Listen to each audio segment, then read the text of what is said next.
नमस्कार, सप्ततारा न्यूजमध्ये आपले स्वागत आहे। आज शनिवार दिनांक 27 एप्रिल 2024 न्यूज बुलेटिनमध्ये जाणून घेऊया आजच्या ठळक घडामोडी। आमदार शशिकांत शिंदे यांना अटक झाल्यास संपूर्ण महाराष्ट्र पेटून उठेल, कार्यकर्ते रस्त्यावर उतरून संघर्ष करतील, खासदार शरद पवार पाटण येथे विरोधकांवर टीका। नवी मुंबईतील एपीएमसी पोलीस ठाण्यात शुक्रवारी मध्यरात्री आमदार शशिकांत शिंदे यांच्यासह अन्य 25 जणांच्या विरोधात बाजार समितीविषयी एक गुन्हा दाखल झाला आहे। या विषयावरून वातावरण एका बाजूला तापत असतानाच आमदार शशिकांत शिंदे यांच्या मदतीसाठी राष्ट्रवादी काँग्रेस शरदचंद्र पवार पक्षाचे संस्थापक अध्यक्ष खासदार शरद पवार स्वतः धावून आले आहेत। आमदार शिंदे यांना अटक झाल्यास संपूर्ण महाराष्ट्र पेटून उठेल, राष्ट्रवादी काँग्रेस शरदचंद्र पवार पक्षाचे कार्यकर्ते या विरोधात रस्त्यावर उतरून संघर्ष करतील असा इशारा त्यांनी स्पष्ट शब्दात दिला आहे।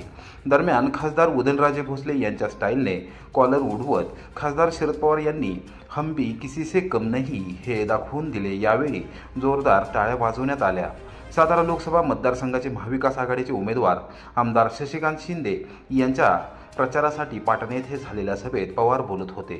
महायुतीमधील भारतीय जनता पक्षाकडून शिंदे यांना त्रास देण्याचा प्रयत्न सुरू असल्याचा आरोप पवार यांनी केला। यावेळी त्यांनी केंद्र आणि राज्य सरकारवर टीकेची तोफ डागली। आमदार शशिकांत शिंदे यांना गुन्हा दाखल होण्याच्या प्रक्रियेविषयी पत्रकारांशी बोलताना सांगितले की 1 झाला, 2 झाले, आता 3रा होतोय, अजून किती गुन्हे दाखल होतात ते पाहूया असे म्हणत त्यांनी सरकारला खुले आव्हान दिले। जनतेने निवडणूक हातात घेतली असल्याने विरोधकांच्या पायाखालची वाळू सरकली असून त्यांनी चुकीच्या पद्धतीने जनतेचा आवाज दाबण्याचा प्रयत्न केला असल्याचा आरोप त्यांनी केला।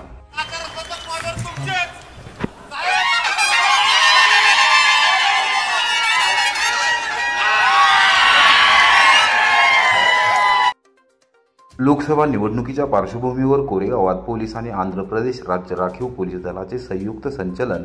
सातारा लोकसभा मतदारसंघातील निवडणुकीसाठी दिनांक 7 मे रोजी मतदान होत आहे। त्या पार्श्वभूमीवर कायदा व सुव्यवस्था चोख राहावी, गुन्हेगारी मोडीत काढण्याबरोबरच गुन्हेगारांना जरब बसावी या उद्देशाने कोरेगाव शहरात शनिवारी सकाळी 11 वाजता लोकसभा निवडणूक मध्यवर्ती नियंत्रण केंद्र असलेल्या डी.पी. भोसले कॉलेज ते बाजारपेठ मैदान ते परत कॉलेज असे पोलीस आणि आंध्र प्रदेश राज्य राखीव पोलीस दलाने संयुक्त संचलन केले।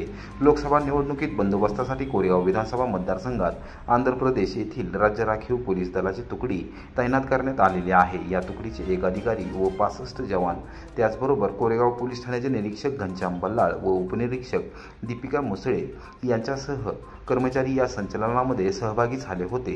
डी.पी. भोसले कॉलेज, सुभाषनगर उपजिल्हा रुग्णालय, गोसाई वस्ती, आंबेडकर नगर, जुनीपेठ, बाजारपेठ ते परत कॉलेज असे संचलन करण्यात आले। बाजार मैदानावर मॉक ड्रिल करण्यात आले। पोलीस अधीक्षक समीर शेख, अप्पर अधीक्षक अंचल दलाल आणि उपविभागीय पोलीस अधिकारी सोनाली कदम यांच्या मार्गदर्शनाखाली कोरेगाव पोलीस ठाणे हद्दीत कायदा व सुव्यवस्था चोख ठेवली जात असून गुन्हेगारांवर कायद्यातील तरतुदीनुसार कारवाई केली जात असल्याचे पोलीस निरीक्षक घनश्याम बल्लाळ यांनी सांगितले। कोरेगाव शहरातील पाणी टंचाई निवारणासाठी आता माजी नगराध्यक्ष राजाभाऊ बर्गे व नगरसेवक राहुल रघुनाथ बर्गे यांचा पुढाकार। प्रभाग क्रमांक 7 व 8 मध्ये टँकरद्वारे पाणी पुरवठा। दुष्काळी परिस्थितीच्या पार्श्वभूमीवर कोरेगाव शहरात पाणी टंचाईने गंभीर स्वरूप धारण केले असून नागरिकांना टंचाई जाणवू नये यासाठी कृष्णा खोरे विकास महामंडळाचे उपाध्यक्ष आमदार महेश शिंदे यांच्या मार्गदर्शनाखाली कोरेगाव विकास आघाडीचे अध्यक्ष तथा प्रथम नगराध्यक्ष प्रशांत उर्फ राजाभाऊ बर्गे व नगरसेवक राहुल रघुनाथ बर्गे यांनी स्वतः पुढाकार घेऊन स्वखर्चाने शनिवार दिनांक 27 एप्रिलपासून शहरातील प्रभाग क्रमांक 7 व 8 मध्ये टँकरद्वारे पाणीपुरवठा सुरू केला आहे। जोपर्यंत दुष्काळी परिस्थिती कायम आहे तोपर्यंत टँकरद्वारे पाणीपुरवठा केला जाणार असल्याचे त्यांनी पत्रकारांशी बोलताना सांगितले।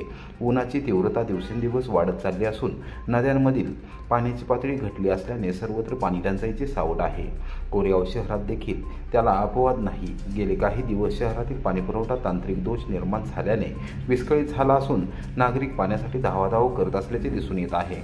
आपल्या प्रभागातील नागरिकांना पाणी समस्येला सामोरे जावे लागू नये यासाठी प्रशांत उर्फ राजाभाऊ बर्गे व राहुल रघुनाथ बर्गे यांनी शहराच्या मध्यवस्तीत असलेल्या प्रभाग क्रमांक 7 व 8 मध्ये शनिवारपासून स्वखर्चाने टँकरद्वारे पाणीपुरवठा करण्याचा निर्णय घेतला। सध्या लोकसभा निवडणुकीच्या आचारसंहिता सुरू असून आचारसंहितेच्या मर्यादेमुळे नगरपंचायतीला पाणी टंचाईबाबत निर्णय घेताना अडचणी निर्माण होत आहेत। शहराला पाणी कमी पडून लागले असल्याने नागरिकांना त्रास होऊ नये या भूमिकेतून प्रशांत उर्फ राजाभाऊ बर्गे व राहुल रघुनाथ बर्गे यांनी शनिवारी सकाळी 10 वाजता स्वतः रस्त्यावर उतरत पाण्याचे टँकर प्रभागात पोहोचवले आणि नागरिकांना पाणी देण्यासाठी मदत केली। दोघांनी अक्षरशः पाण्याची भांडी पाण्याने भरून देण्याचे काम केले। शहरातील कोणत्याही भागात पाण्याची कमतरता जाणवल्यास नागरिकांनी मोबाईलवरून संपर्क साधल्यानंतर तात्काळ पाण्याचा टँकर विनामूल्य उपलब्ध करून दिला जाणार आहे, अशी माहिती प्रशांत उर्फ राजाभाऊ बर्गे व राहुल रघुनाथ बर्गे यांनी दिली। 67 कोटींची पाणी योजना प्रगतीपथावर, नागरिकांनी धीर धरावा। कोरेगाव शहरातील आगामी 40 ते 50 वर्षाची लोकसंख्या गृहीत धरून केंद्र सरकारच्या अमृत 2 मधून सुमारे 67 कोटी रुपये खर्चून नवीन पाणीपुरवठा योजना मंजूर झालेली असून तिचे काम सुरू करण्यात आले आहे। या योजनेच्या कामाला गती देण्यात आली असून कृष्णा खोरे विकास महामंडळाचे उपाध्यक्ष नामदार महेश शिंदे यांच्या मार्गदर्शनाखाली ही योजना लवकरात लवकर पूर्णत्वाकडे जाणार आहे।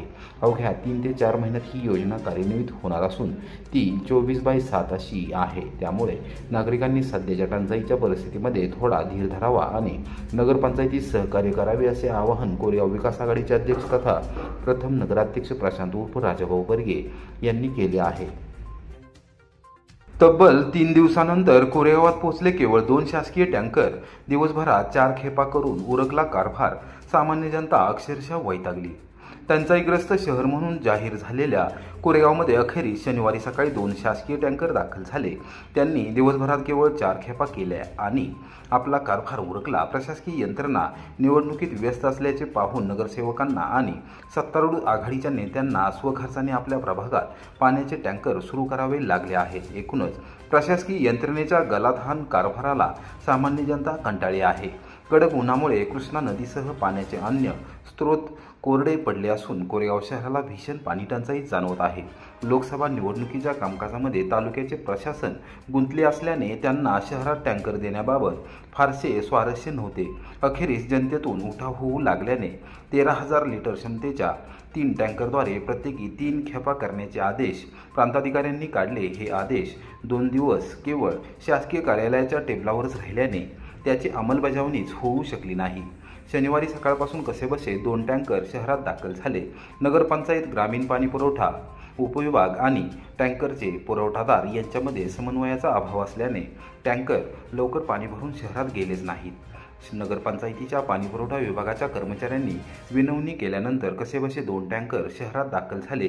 एका टँकरद्वारे जळगाव रस्ता, खारट ओढा परिसरात तर दुसऱ्या टँकरद्वारे एकंबे रस्ता परिसरात पाणीपुरवठा करण्यात आला। त्यानंतर रिकामे झालेले टँकर औद्योगिक वसाहतीमधील नगरपंचायतीच्या पंप हाऊस जवळ जाऊन उभे राहिले। सायंकाळपर्यंत पाणी भरून हे टँकर शहरात लवकर परत आलेच नाहीत। सायंकाळी 6:15 वाजण्याच्या सुमारास 2 टँकरद्वारे कालेकर कॉलनी व दत्तनगर परिसरात पाणी देण्यात आले। दरम्यान लोकसभा निवडणुकीच्या कामकाजामध्ये व्यस्त असलेल्या प्रशासनाला पाणी टंचाईचे गांभीर्य नसल्याचे लक्षात आल्यानंतर शहरातील सत्तारूढ आघाडीचे पदाधिकारी आणि नगरसेवकांनी स्वखर्चाने आपापल्या प्रभागात टँकरद्वारे पाणी पुरवठा करण्यास सकाळपासूनच सुरुवात केली आहे। प्रत्येक प्रभागातून टँकर सुरू झाल्याचे संदेश समाज माध्यमांवर व्हायरल झाल्यानंतर आणखी नगरसेवकांनी पुढाकार घेत स्वखर्चाने पाण्याचे टँकर सुरू करण्याचा निर्णय घेतला आहे। एकंदरीत प्रांताधिकाऱ्यांनी काढलेल्या आदेशावर नगरपंचायत अथवा ग्रामीण पाणी पुरवठा विभागाने कोणत्याही प्रकारची अंमलबजावणी केली नसल्याचे कटू सत्य समोर आले आहे। एका बाजूला 3 टँकरद्वारे 3 खेपा करण्याचे निर्देश दिले जातात, तर दुसरीकडे ठेकेदार केवळ 2 टँकरद्वारे 4 खेपा करून शांत बसतो। हा कोरेगावकरांच्या भावनेशी खेळण्याचा प्रयत्न असल्याचा आरोप नागरिकांनी केला आहे। कोरेगावात अधिकाऱ्यांचे वास्तव्यच नाही। कोरेगाव शहरात नगरपंचायतीच्या मुख्याधिकारी वगळता प्रशासन आणि ग्रामविकास विभागाचा एकही अधिकारी वास्तव्यास नसल्याने त्यांना पाणी टंचाईची झळ बसत नाही अथवा पाणी टंचाईबाबत माहिती नसल्याचे दिसून येत आहे। प्रत्येक अधिकारी हे साताऱ्यात वास्तव्य करण्यास धन्यता मानत असल्याने कोरेगावकरांचा पाण्याचा प्रश्न नेमका सोडवणार तरी कोण, असा सवाल नागरिकांनी केला आहे।